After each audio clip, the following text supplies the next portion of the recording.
2019 Covid മഹാമാരി കാലത്ത് ചിത്രകലാധ്യാപകനായ M Damodaran വരച്ച 3000-ൽ അധികം ചിത്രങ്ങളുടെ പ്രദർശനം കണ്ണൂർ മഹാത്മാ മന്ദിരത്തിൽ നടന്നു. ഒരു ദിവസം മാത്രം നീണ്ടു നിൽക്കുന്ന ചിത്ര പ്രദർശനം മന്ത്രി കടന്നപ്പള്ളി രാമചന്ദ്രൻ ഉദ്ഘാടനം ചെയ്തു. മഹാരാഷ്ട്ര ആസ്ഥാനമായുള്ള ടാലന്റ് റെക്കോർഡ് ബുക്കിന്റെ ദേശീയ റെക്കോർഡ് കരസ്ഥമാക്കുന്നതിന് വേണ്ടിയാണ് ഏകദിന പ്രദർശനം സംഘടിപ്പിച്ചത്. 2019 കോവിഡ് സമയത്ത് ചിത്രകലാ അധ്യാപകനായ എം ദാമോദരൻ ആഗോളതലത്തിൽ കുട്ടികൾക്കായി ഓൺലൈനിൽ pencil drawing, oil postal, crayons, water colour painting തുടങ്ങിയവയിൽ നിരവധി ക്ലാസുകൾ സംഘടിപ്പിച്ചിരുന്നു. അതിനായി വരച്ച ചിത്രങ്ങളുടെ പ്രദർശനമാണ് നടന്നത്. ഇന്നിവിടെ പ്രദർശിപ്പിച്ചിരിക്കുന്നത് കൊറോണ കാലത്ത് വിദ്യാർത്ഥി സമൂഹത്തിന് കുട്ടികൾക്ക് അവരുടെ മാനസികമായിട്ടുള്ള വിഷമതകളിൽ നിന്ന് മോചനം നൽകുന്നതിന് വേണ്ടി 142 കോടി ജനങ്ങളുള്ള ഇന്ത്യ മഹാരാജ്യത്ത് ഒരേ ഒരു വ്യക്തിയാണ് ഇങ്ങനെ ഒരു ഉദ്യമം നടത്തിയത്.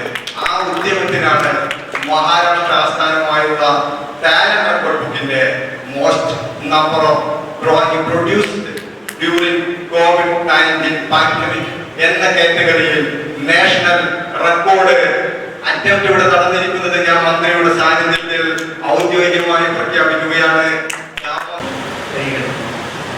അദ്ദേഹത്തിന്റെ ബൗദ്ധികമായി കഴിവുകൾ, ദർശനപരമായിട്ടുള്ള പ്രബോധനം, ഇങ്ങനെ ഒരു രൂപകൽപ്പനയിലൂടെ നമുക്ക് കാണാൻ അവസരം ഉണ്ടാക്കുന്ന അദ്ദേഹത്തിനും അതിന്റെ കഥകൾ ബോധിച്ചുള്ള എല്ലാ ശക്തി ചൈതന്യങ്ങളും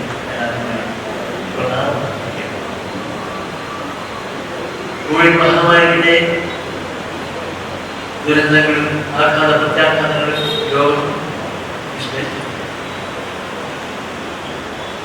ലോകത്തെ കീഴടക്കാൻ ആഗ്രഹിച്ച് അമേരിക്കൻ സാമ്രാജ്യത്വത്തിന്റെ അസ്ഥാനത്ത് തന്നെയാണ് കൂടുതലാണ്. സാമ്പത്തിക പരാജയം കൊണ്ട് തന്നെ സാങ്കേതിക ഭൗതിക സൗകര്യമില്ലാത്തതുകൊണ്ട്, പക്ഷേ കോവിഡ് മഹാമാരിയുടെ മാരകമായ രാക്ഷസീയമായ റെക്കോർഡ് സർട്ടിഫിക്കറ്റ് മന്ത്രി രാമചന്ദ്രൻ കടന്നപ്പള്ളി എം ദാമോദരനെ സമ്മാനിച്ചു. കേണൽ സുരേഷ് അധ്യക്ഷത വഹിച്ചു. ഗിന്നസ് ബുക്ക് ജേതാവ് സത്താർ അദൂർ, ടാലന്റ് ഒഫീഷ്യൽസായ രക്ഷിത ജെയിൻ രാജസ്ഥാൻ, ഡോക്ടർ വിന്നർ ഷെരീഫ് എന്നിവർ നിരീക്ഷകരായി പങ്കെടുത്തു. വർഗീസ് കളത്തിൽ, പ്രകാശ് ടി ഭരതൻ എന്നിവർ സംസാരിച്ചു. News desk, city news.